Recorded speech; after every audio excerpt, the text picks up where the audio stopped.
Hello y'all, this is a mod from Medieval 2 Total War called Rise of the Eagles. Have you ever wanted to play in the Napoleonic Wars but don't have Napoleon Total War? Well, this mod sends you back to that time frame.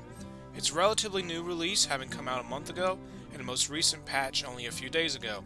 It has the standard Napoleonic nations like France and Britain to play as well as many more minor ones such as Denmark and Bavaria, one of which I will be playing.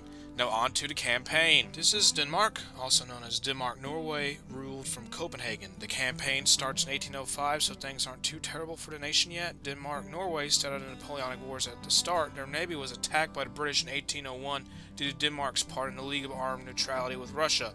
The next conflict arose in 1807 that lasted until 1814.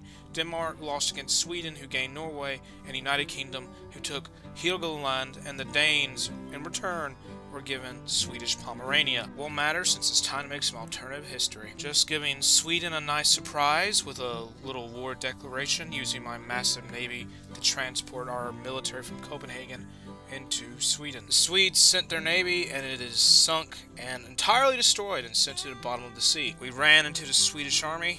Sadly, the visibility is a little bit less than I would have liked, but it's a forest, so what can you do? They got a hill, but it's not going to help them, really. One thing I like about this mod is the tons of gun smoke. Here you can see all of it. It looks like the forest is burning. Danish dragoons and lifeguard cavalry cut down the fleeing Swedish fusiliers who were trying to leave the battle in peace. So it seems that any of the infantry you'll recruit, besides conscripts, will take some time to be trained.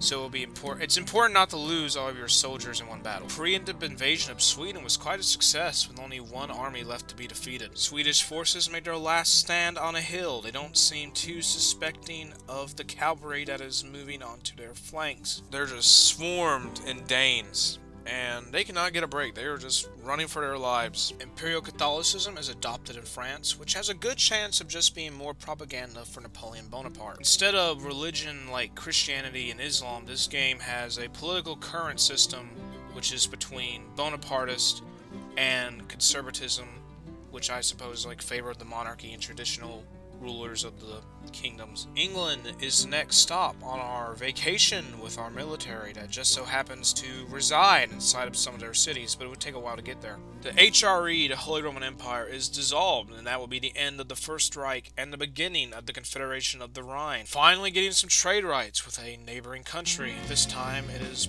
Prussia, because they probably need the money because they're being kicked around by the French, and we need the money because we're going bankrupt. Get some trade started with the French as well, because Napoleon is going to be a problem once he gets to our borders, and if we have trade rights, he may be more reluctant to attack us. The Bomas expedition takes place, and with the power of orphans, mostly Spanish-speaking domains, are vaccinated against the disease of smallpox. The Danish army lands at Norwich near Dover, which will be not as hard to take as I thought. London falls to the Danish invasion.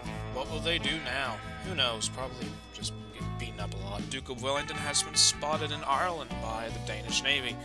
It is probably the least suspecting place he would be, but I don't know. He's just going to need to...